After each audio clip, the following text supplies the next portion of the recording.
એ સાંભળો મારા વાલા, બે જાઓ બધા બેન્યુ અહીં આગળ વી આવો, બે હોય અહીં મોવડ વી આવો. વિજયભાઈ અહીં વી આવો મારી પાસે. બસ હવે છે ને, કેવું લાગ્યું? મજા આવી? અંદર બેઠા હતા? હું સાંભળ્યું? કેવા બધા થોડું થોડું હું સાંભળ્યું? હે એક એક જણો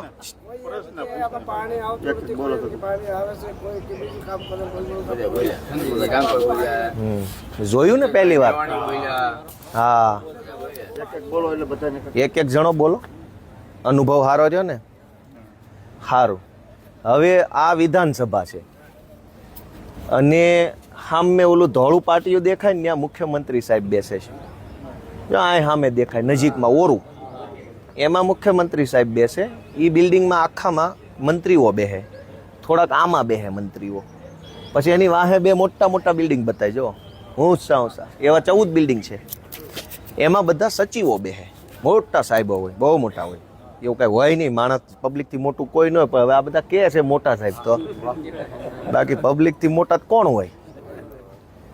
હવે મોટા મોટા સાહેબો બધું નક્કી કરે, સરકાર કેમ હાલશે અને ગરીબો માટે શું કરશે, નાના માણસ શું આપશું. એટલે એ નક્કી કરે કે ધારાસભ્યોને બંગલો આપશું ને ગરીબોને 1 કિલો મીઠું આપશું. હવે આ આવું નક્કી કરે છે. અમે એમ કહીએ છીએ કે ભાઈ ધારાસભ્યને આપો, એ જ ગરીબોને આપો, બધાને ખરખું આપો. વારો તારો શું કામ કરો? ડાબા હાથમાં મીઠું ને જમણા હાથમાં બંગલો શું કામ? બે હાથમાં બે ખરખો માલ મૂકો. પણ જનતા જાગૃત ન હોય તો સચિવ શું કામ તમારા માટે કામ કરે? તમે જાગૃત નથી, તમે એટલે પબ્લિક. પબ્લિક જ જાગૃત ન હોય તો સચિવ શું કામ તમારા માટે કામ કરે? એટલે હંમેશા માટે જનતા જાગૃત બને એની આપણે કોશિશ કરવી જોઈએ. અને ગામડે ગામડે જઈને લોકોને જણાવવું જોઈએ કે પબ્લિક જ્યાં મત આપે છે એ ધારાસભ્યો માટે કેવી સુવિધા છે. મત લેનારા માટે સારી સુવિધા, તો દેનારા માટે કેવી? દેનારાનો હાથ ઉપર હોવો જોઈએ કે લેનારાનો? આ લેનારાનો ઉપર છે, દેનારાનો હાથ હેઠે છે. સમાજની પ્રથા એ છે કે દેનારો હાથ ઉપર હોય અને લેનારો હેઠે રહે. અહીં આપણે તો અહીં ઊંધું છે. નેતા મત લેનારો છે, ટેક્સ લેનારો છે, પણ નેતા સમાજની ઉપર ગણાય છે અને પબ્લિક ભાઈ સાહેબ બાપા બાપડી થઈ ગઈ છે. તો આપણે જાગૃતિ ફેલાવવાની છે. તમે આજે અહીં આવ્યા, ઘણું જોયું હશે, ઘણું જાણ્યું હશે, ઘણું શીખ્યા હશો, ઘણા પ્રશ્નો મનમાં થયા હશે. એ બધું ગામમાં જઈને જેની યારે બેહો એની યારે ચર્ચા કરજો, એને જાગૃત કરજો. કેમ કે લોકશાહી લોકો જાગૃત હશે તો જ ટકશે. નેતા બેતા તો આવે ને જાય. આજ આ નેતા છે, કાલ ઓલો નેતા છે, કાલ ધારાસભ્યો બદલા, બધું જ ફરતું રહે. પણ પબ્લિક એની છે. એટલે પબ્લિક જાગૃત કરવાનું કામ તમારે બધાએ કરવાનું છે એવી વિનંતી છે. અને તમે ભાઈ આ બાજુ આવો, જરા કંઈક પરિચય આપી દે. આ બાજુ આ બધા અમારા વડીલ વિધાનસભા દેખાય એવો એક એંગલ રાખો. મિત્રો આજે બસ ખુશીની વાત એ છે કે અમારે વિસાવદર વિધાનસભાની અંદર 3 તાલુકા છે, વિસાવદર, ભેસાણ અને જુનાગઢ તાલુકો. મને આજે બહુ જ ખુશી થઈ છે કે હું એક સારા કામનો નિમિત્ત બન્યો છું. જીવનમાં આગેવાન બનવાનો મોકો મળે તો ઘણું કરી શકાય. રોડે બને, નાળુય બને, શાળામાં 2 શિક્ષક આવે એ બને. પણ સૌથી મોટી વાત એ છે કે એક માણસને સ્વાભિમાનપૂર્વક જીવતા થાય એના માટે એને પીઠબળ પૂરું પાડવું એ દુનિયાનું શ્રેષ્ઠ કામ છે, જે કામ ગાંધી, સરદાર જેવા મહાપુરુષોએ કર્યું. આજે અમારા વિસાવદર મત વિસ્તારના તમામ ગામડામાંથી દેવી પૂજક સમાજના આગેવાનો એક આખી બસ ભરીને વિધાનસભા જોવા આવે એવા કાર્યક્રમનું અમે આયોજન કર્યું. આ બધા જ અમારા વડીલો છે, દેવી પૂજક સમાજના છે તમામ, અને આખા વિસાવદરના તમામ ગામમાંથી આવ્યા છે. અમારા વિજયભાઈના નેતૃત્વમાં અમારા આગેવાન છે વિજયભાઈ, દેવી પૂજક સમાજના. પ્રેમજી ભગત છે અમારે દેવી પૂજક સમાજના. એ બધા ભેગા મળી અમે આયોજન કર્યું કે પૈસાવાળા તો અહીં ઘણીવાર આવશે, પણ છેવાડાનો માણસ વિધાનસભાના પગથિયે આમ છાતી કાઢીને કે દિવસે બેસે. તો આજે આપણે આમ છાતી કાઢીને વિધાનસભામાં બેઠા છીએ. નગર આપણને હારા માણસ ઘરના પગથિયે ન બેહવાને, એને બદલે આપણે અહીં બેઠા છીએ. આ આપણો હક છે અને આ આપણે સ્વાભિમાનનો પહેલું પગથિયું છે. એટલે હું દેવી પૂજક સમાજના સૌ આગેવાનોનો આભાર વ્યક્ત કરું છું. કાંઈ ભૂલચૂક થઈ હોય તો માફ કરજો. અને હવે તમે કાંઈ અનુભવો, કોઈ એક જણાએ કાંઈ કહેવું હોય કે હું લાગ્યું તો કયો, તો ગામ જોવે તમે વ્યક્ત કરી શકો. તમારે કાંઈ કહેવું છે વિજયભાઈ? બોલો. એ થાય તોય આવશે. બોલો બોલો. હા તમે આવી જાઓ, વાંધો નહીં, આવવા દો નહીં આવવા દો, તમે બોલો થોડોક આગળ ઉભા રહો. એક જણો બોલો, શું કહેવાનું છે? આજે તારીખ 13/3/2024ના દિવસે અમે જે ગાંધીનગર વિધાનસભા ખાતે આવ્યા, દેવી પૂજક સમાજના વિસાવદર તાલુકાના તેમજ જુનાગઢ જિલ્લાના અલગ અલગ ગામોમાંથી દેવી પૂજક સમાજના જે આગેવાનો આવેલા છે. આવવાનું કારણ એ છે કે જે અમારા લોકલાડીલા અને અમારા સમાજના હમદર્દ એવા ભાઈ શ્રી ગોપાલભાઈ ઇટાલિયા સાહેબે જે અમને એક મોકો આપ્યો, તક આપી કે જે તક આજ દિન સુધી અમને નથી મળી. સૌથી પહેલાં તો દેવી પૂજક સમાજના સર્વે આગેવાનો તેમજ સમસ્ત ગુજરાતના દેવી પૂજક સમાજ તરફથી ગોપાલભાઈ ઇટાલિયાનો આભાર વ્યક્ત કરવા માંગુ છું. આજે જે અનુભવની વાત પૂછી રહ્યા છો ત્યારે ખરેખર જે તમને નજરો નજર નિહાળ્યા અને જે તમે વિધાનસભા સત્રમાં જે બેઠા હતા અને જે તમે એક કાર્ય પ્રવૃત્તિમાં સામેલ હતા, એ જોઈને ખરેખર ઘણી ખુશી વ્યક્ત થઈ અને એવું લાગ્યું કે ના, અમારા માટે પણ વિધાનસભામાં કોઈ લડવાવાળું છે, એવો એક અહેસાસ જાગ્યો અમને.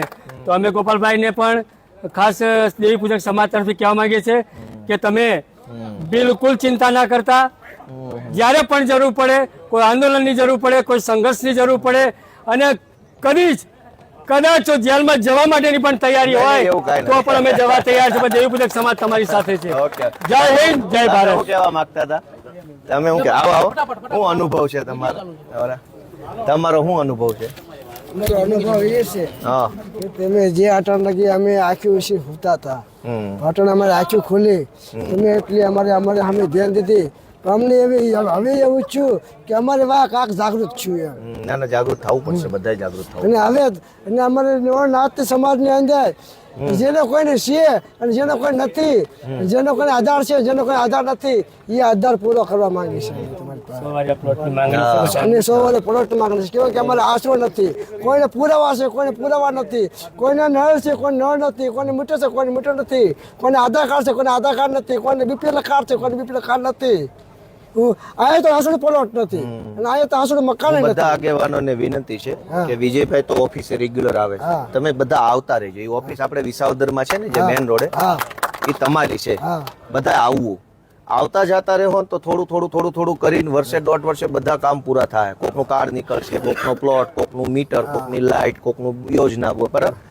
આવતું જતું ફરજિયાત રહેવાનું. સૌથી પહેલા હેમંતભાઈ આવો તો. આ હેમંતભાઈ ખવા છે, જામજોધપુરના ધારાસભ્ય છે આમ આદમી પાર્ટીમાં. આ અમારા વિસાવદર વિધાનસભાના દેવી પૂજક સમાજના બધા જ આગેવાનો આવ્યા છે વિધાનસભા. તમે વિચરતી વિમુક્તિ જાતિને ગોપાલભાઈને ખ્યાલ જ હશે, ખૂબ અભ્યાસુ છે.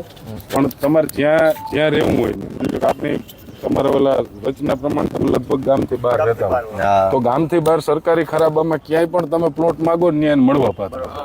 બરોબર. અમે અમારા વિસ્તારમાં એ મુહિમ હલાવીએ છીએ.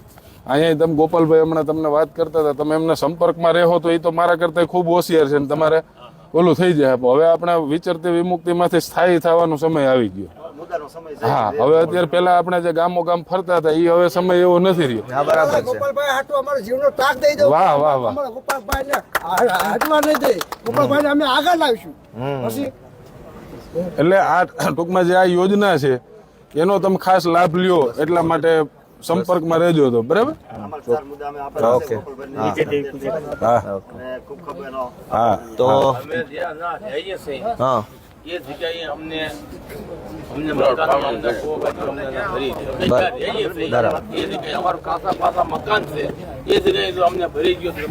બીજું એક વચ્ચે હું કહી દઉં, મારે જે ગોપાલભાઈ તકલીફ પડી, તમને સીધું ખ્યાલ આવે. તમારા 50% લોકો પાસે આધાર કાર્ડ કે ચૂંટણી કાર્ડ કે કંઈ નથી. ખાલી મત દેવા માટે નહીં, પણ તમારે જરૂરી એટલા માટે થઈને છે કે આ સરકાર આ હાલતા યુસીસી નવા કાયદા લઈ આવી છે ને, તો તમે તમારી જિંદગી નીકળી કે આવનારા છોકરાઓ માટે અઘરું થાય. એટલે અત્યારે 5 દી ધક્કા ખાવા પડે ને, આપણે 2 દી થાય તો એમ કહી દે કે હવે કામ થતું નથી. પણ આ સરકારી કામો બધા ખૂબ લાંબા પ્રોસેસ વાળા હોય. એટલે એમાં એની માટે તમે બધા જે કઈ અકાવી છે ને, અમુક પુરાવા નથી ને. પણ એમાં જો આધાર કાર્ડ ના હોય એટલે એને ભારતના નાગરિકત્વનો સવાલ આવે. એ પરબારું આપણને એમ લાગે કે આધાર કાર્ડ શું છે. કાલે એક અરજદારનો મને ફોન આવ્યો કે નામ નથી સુધારી દેતું. મેં કીધું તમને જગદીશભાઈ માંથી જમનભાઈ કરી દે તો બીજાની મિલકતમાં તમારું નામ ના ચડી જાય. એટલે આપણે નાની વાત લાગે, પણ આધાર કાર્ડ ના હોવું એટલે તમે અત્યારે જેની પાસે આધાર કાર્ડ કે ચૂંટણી કાર્ડ નથી, ભારતના નાગરિક નથી એવું સરકાર માનતી હોય. એમાંથી તમે અહીંના નાગરિક છો એ સાબિત કરવા માટે સમય લાગે. એટલે એમાં 5-10 ધક્કા થાય, થોડોક ટાઈમ લાગે, તોય મહેનત કરીને કરાવી લેવું જોઈએ તમારી આવનારી પેઢીને. નહીતર હવે દિવસથી દિવસ કાયદાઓ કડક થતા જાય.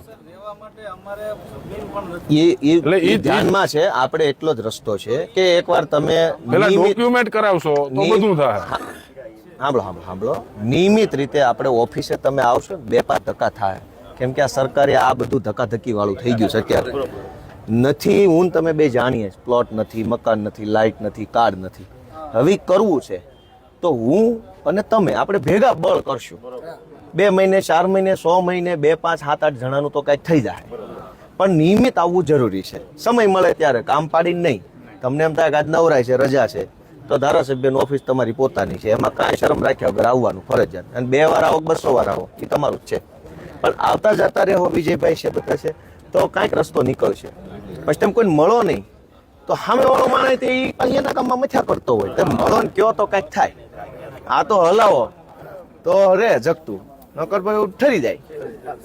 બરાબર, ચાલો તો બધાનો ખૂબ ખૂબ આભાર. જય માતાજી. જય માતાજી.